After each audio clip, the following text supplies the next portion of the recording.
नमस्कार, एक बार फिर से आप सभी दोस्तों का आपके अपने YouTube चैनल पर बहुत बहुत स्वागत है। दोस्तों, आज जो दिन भर की फटाफट बड़ी खबरें सामने निकल के आ रही हैं, एक एक करके आगे इसी वीडियो में जानेंगे। लेकिन उससे पहले दोस्तों, आप लोगों से एक छोटा सा निवेदन है कि अगर आप लोग भी यही मानते हैं कि केंद्र की मोदी सरकार लगातार हर मोर्चे पर नाकाम साबित हो रही है, तो आप लोग अभी इस वीडियो को लाइक करके लाल कलर के सब्सक्राइब बटन को दबा करके चैनल को सब्सक्राइब करके बेल के आइकन को जरूर दबा दीजिए दोस्तों। और कमेंट बॉक्स में कमेंट करना बिल्कुल भी मत भूलिएगा। जय हिंद, जय भारत। तो आइए दोस्तों, आज दिन भर की जो फटाफट बड़ी खबरें हैं, सभी खबरें जान लेते हैं। राकेश टिकैत की मोदी सरकार को चेतावनी, कहा धरना हटाने की कोशिश की तो 1 घंटे में ही मिल जाएगा करारा जवाब। आप लोगों को बताते चलें, बीकेयू किसान नेता राकेश टिकैत ने हरियाणा के रामायण टोल प्लाजा पर किसानों को संबोधित किया। उन्होंने कहा कि कर्फ्यू लगाकर के सरकार किसानों के आंदोलन को खत्म करवाना चाहती है, लेकिन सरकार की चालबाजी को किसान समझ चुके हैं और किसान धरने को मांगे पूरी होने तक खत्म नहीं करेंगे।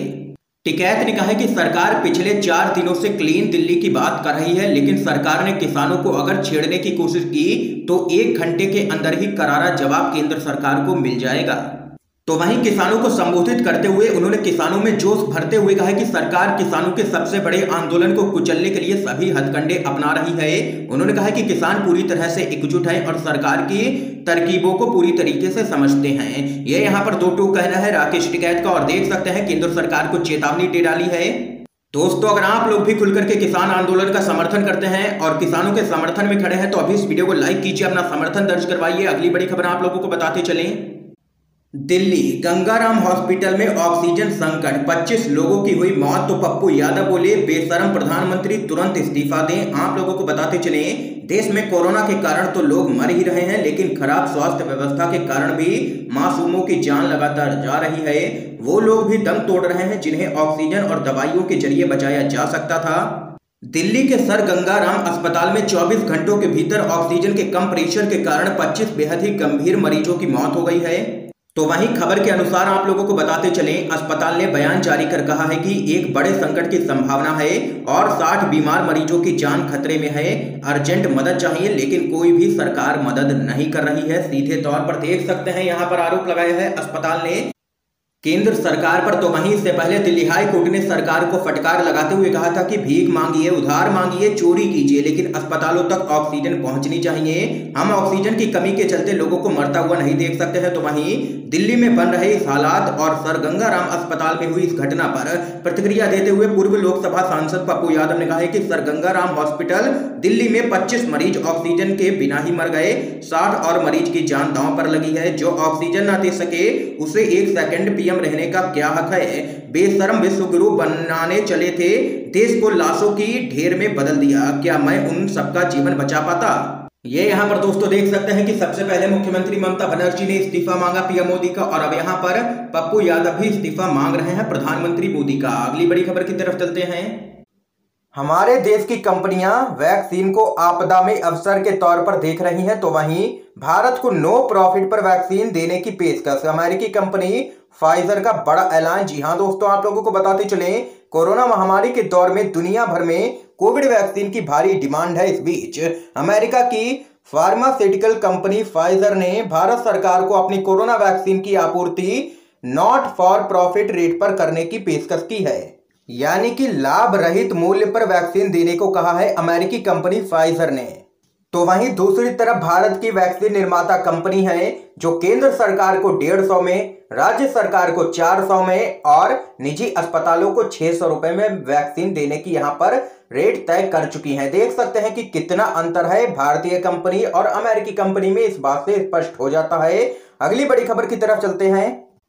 कोलकाता हाई कोर्ट ने लगाई है चुनाव आयोग को कड़ी फटकार, कहा टीएन सेशन का 10% भी काम कर लेते तो बंगाल की ये हालत ना होती। आप लोगों को बताते चले, एक तरफ देश कोरोना की दूसरी लहर की विभीषिका से जूझ रहा है, दूसरी तरफ पश्चिम बंगाल में चुनाव चल रहा है। वहां कोरोना नियमों को ताक पर रखते हुए चुनाव लड़ा जा रहा है। राजनीतिक रैलियों के जरिए ये बीमारी और भी तेजी से फैल रही है। इसी कारण कोलकाता हाईकोर्ट ने चुनाव आयोग को अधिकार होने के बावजूद जरूरी कदम न उठाने को लेकर के कड़ी फटकार लगाई है। खबर के अनुसार कोर्ट ने कहा है कि चुनाव आयोग के पास फैसले लेने का अधिकार है, लेकिन वो इस कोरोना वाले समय में चुनाव को लेकर के आखिर क्या कर रहा है। चुनाव आयोग केवल सर्कुलर पारित कर रहा है और बाकी सब लोगों पर ही छोड़े दे रहा है, लेकिन चुनाव आयोग के पास इसे लागू करने का अधिकार है। हाई कोर्ट के मुताबिक चुनाव आयोग ने अपनी जिम्मेदारी पूरी तरीके से नहीं की है। इसके साथ ही कोर्ट ने आयोग को चेतावनी देते हुए कहा है कि अगर वो एक्शन नहीं लेगा तो कोर्ट को लेना ही पड़ेगा। तो वहीं दोस्तों, इस बीच अगली बड़ी खबर जान लेते हैं। ममता बनर्जी ने साधा है पीएम मोदी पर निशाना, कहा गुंडों के हाथों में नहीं दे सकते हैं बंगाल। आप लोगों को बताते चले, पश्चिम बंगाल की मुख्यमंत्री ममता बनर्जी ने एक रैली को संबोधित करते हुए पीएम नरेंद्र मोदी पर जबरदस्त तरीके से निशाना साधा है। ममता बनर्जी ने कहा है कि मैं कोई खिलाड़ी नहीं हूं, लेकिन खेल कैसे खेलते हैं ये मैं अच्छे से जानती हूं। उन्होंने आगे कहा है कि पहले लोकसभा में मैं सबसे बेहतरीन खिलाड़ी थी। ममता बनर्जी ने रैली में पीएम मोदी और अमित शाह पर हमला बोलते हुए कहा कि हम दिल्ली के 2 गुंडों के सामने अपने बंगाल का समर्पण नहीं कर सकते हैं।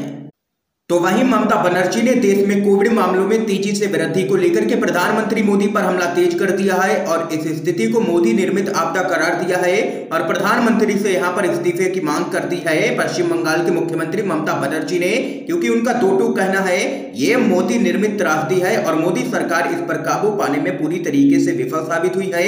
इसलिए नरेंद्र मोदी को यहां पर तत्काल इस्तीफा दे देना चाहिए, क्योंकि इनसे देश नहीं संभल रहा है। ये यहां पर दो टूक कहना है मुख्यमंत्री ममता बनर्जी का। अगली बड़ी खबर आप लोगों को बताते चलें।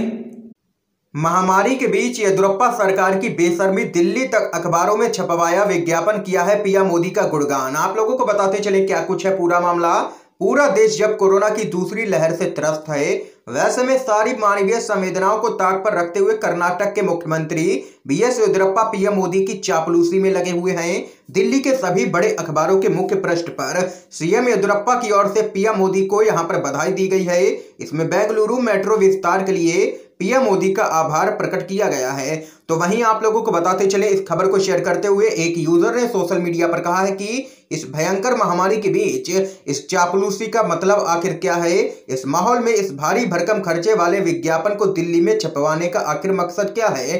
तो वहीं इस महामारी में जब सरकार को अपने संसाधन राज्य में कोरोना से लड़ने में खर्च करना चाहिए था, तब कर्नाटक की भाजपा सरकार पीएम मोदी की चापलूसी में करोड़ों रुपए फूंक रही है। देश भर में ऑक्सीजन की कमी है, कर्नाटक के अंदर भी यहां पर ऑक्सीजन की भारी कमी है। तो वहीं बड़े पैमाने पर कालाबाजारी भी देखने को मिल रही है। ऐसे में कर्नाटक की सरकार को सर्वप्रथम इन करोड़ों रुपयों से ऑक्सीजन और दवाओं की आपूर्ति को सुनिश्चित कर अपने नागरिकों की जान बचाने के लिए काम करना चाहिए था, लेकिन मुख्यमंत्री येदियुरप्पा ने लोगों की जिंदगी से ज्यादा पीएम मोदी की चापलूसी को जरूरी समझा है। अगली बड़ी खबर जान लेते हैं। कांग्रेस ने प्रधानमंत्री मोदी और अमित शाह से कहा कुछ दिन तो गुजारिए गुजरात में। आप लोगों को बताते चलें, कांग्रेस ने गुजरात में कोरोना वायरस संक्रमण के मामलों में बढ़ोतरी को लेकर के राज्य सरकार पर निशाना साधा है और आरोप लगाया है कि इस बुरी स्थिति के बावजूद प्रधानमंत्री मोदी एवं गृह मंत्री अमित शाह अपने गृह राज्य पर कोई भी ध्यान नहीं दे रहे हैं। पार्टी के प्रदेश प्रभारी राजीव सातव ने यह भी कहा है कि कांग्रेस ने प्रदेश में कोरोना संक्रमण पर अंकुश लगाने के लिए कई रचनात्मक सुझाव दिए, लेकिन राज्य सरकार ने विपक्ष का मजाक उड़ाया है, उनके सुझाव नहीं माने हैं। तो वहीं उन्होंने दावा किया है कि जिस गुजरात मॉडल का दावा किया गया वो सिर्फ मार्केटिंग थी, पूरी तरीके से खोखला था। उन्होंने कहा है कि हम प्रधानमंत्री और गृह मंत्री अमित शाह से कहना चाहते हैं कि आप पश्चिम बंगाल में घूम रहे हैं, कुछ दिन तो गुजारिए गुजरात में। यहाँ की 6.5 करोड़ जनता बहुत ही परेशान है। अगली बड़ी खबर आप लोगों को बताते चलें। राहुल गांधी ने ऑक्सीजन और आईसीयू बेड की कमी को लेकर के मोदी सरकार पर निशाना साधा। आप लोगों को बताते चलें, कांग्रेस के पूर्व अध्यक्ष राहुल गांधी ने कई शहरों में ऑक्सीजन और आईसीयू बेड की कमी की खबरों के बीच मोदी सरकार पर जोरदार हमला बोला है और आरोप लगाया है कि इस स्थिति के लिए सरकार पूरी तरीके से जिम्मेदार है। उन्होंने ट्वीट किया, कोरोना वायरस के कारण ऑक्सीजन का स्तर गिर सकता है, लेकिन ऑक्सीजन की कमी और आईसीयू बेड की कमी के कारण बहुत सारी मौतें हो रही हैं। भारत सरकार यह जिम्मेदारी आपकी है। गौरतलब है कि देश के कई शहरों में ऑक्सीजन की कमी होने की खबरें लगातार सामने निकल के आ रही हैं।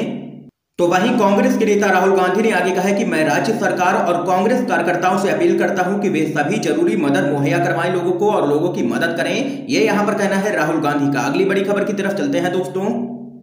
बाबा रामदेव की पतंजलि के 83 लोगों को हुआ कोरोना, तो तंज कस लोग पूछने लगे कोरोनिल खत्म हो गई थी क्या? आप लोगों को बताते चले, उत्तराखंड के हरिद्वार में कुंभ मेला शुरू होने के बाद से ही कोरोना संक्रमितों के मामले में जबरदस्त इजाफा देखने को मिला है देश भर में। इस बीच खबर है कि बाबा रामदेव के संस्थानों में भी कोरोना संक्रमण पूरी तरीके से फैल चुका है। रिपोर्ट के मुताबिक अब तक पतंजलि आयुर्वेद की अलग अलग इकाइयों में काम करने वाले 83 स्टाफ के सदस्य संक्रमित पाए गए हैं। तो वहीं बाबा रामदेव का भी टेस्ट यहां पर होगा, क्योंकि वो उन लोगों के संपर्क में आए। तो वहीं इस मामले के सामने आने के बाद से ही सोशल मीडिया पर लोग रामदेव और कोरोना महामारी के बीच उतारे गए उनके उत्पाद कोरोनिल पर तंज कस रहे हैं। एक यूजर ने कहा है कि WHO प्रमाणित कोरोनिल खत्म हो गई थी क्या? तो वहीं एक अन्य यूजर ने कहा है कि बेचारे कर्मचारियों को कोरोनिल नहीं दी गई होगी, इसीलिए कोरोना हो गया है। बाबा को अपने कर्मियों का ख्याल रखना चाहिए। ये यहाँ पर लोगों ने कुछ ट्वीट किए हैं और जबरदस्त तरीके से ट्रोल किया है बाबा रामदेव को। अगली बड़ी खबर जान लेते हैं। मीटिंग में केजरीवाल की पीएम मोदी से अपील, सेना अपने हाथों में ले सभी ऑक्सीजन प्लांट। आप लोगों को बताते चले, देश में कोरोना वायरस के कारण हालात पूरी तरीके से बेकाबू हो चुके हैं। चरमराती स्वास्थ्य व्यवस्था और दर दर भटकते मरीजों के बीच आज कई अहम बैठकें होनी हैं। तो वहीं दिल्ली के मुख्यमंत्री अरविंद केजरीवाल ने बैठक में प्रधानमंत्री मोदी से अपील की है कि ऑक्सीजन की कमी काफी ज्यादा है। सरकार को देश के ऑक्सीजन प्लांट को कंट्रोल में लेकर के सेना को सौंप देना चाहिए, ताकि सभी राज्यों को ऑक्सीजन तुरंत मिल जाए और कालाबाजारी पर रोक लगे। अरविंद केजरीवाल ने कहा है कि वह सीएम होकर के भी कुछ नहीं कर पा रहे हैं। तो वहीं अरविंद केजरीवाल ने अपील की है कि हवाई मार्ग से भी ऑक्सीजन मिलनी चाहिए, जबकि ऑक्सीजन एक्सप्रेस की सुविधा दिल्ली में भी शुरू होनी चाहिए। अरविंद केजरीवाल ने कहा है कि देश में वैक्सीन सभी को एक ही दाम पर मिलनी चाहिए, अलग अलग दाम नहीं होने चाहिए। केंद्र राज्य को अलग अलग दाम में वैक्सीन नहीं मिलनी चाहिए किसी भी कीमत पर। यह यहाँ पर प्रधानमंत्री मोदी से बैठक के दौरान कहा है अरविंद केजरीवाल ने। अगली बड़ी खबर जान लेते हैं। बीजेपी घोर आपराधिक लापरवाही की दोषी, जनसेवा नहीं कर रही है, बल्कि यह एक जानलेवा सरकार है। ये यहाँ पर कहना है कांग्रेस पार्टी के प्रवक्ता जयवीर शेरगिल का। आप लोगों को बताते चले, कांग्रेस के प्रवक्ता जयवीर शेरगिल ने आरोप लगाया है कि बीजेपी घोर आपराधिक लापरवाही की दोषी है और वह जनसेवा नहीं कर रही है, बल्कि एक जानलेवा सरकार है।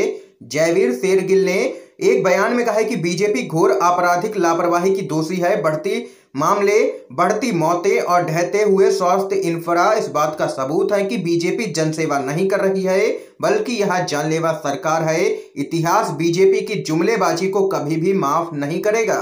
इस बीच अगली बड़ी अपडेट जान लेते हैं।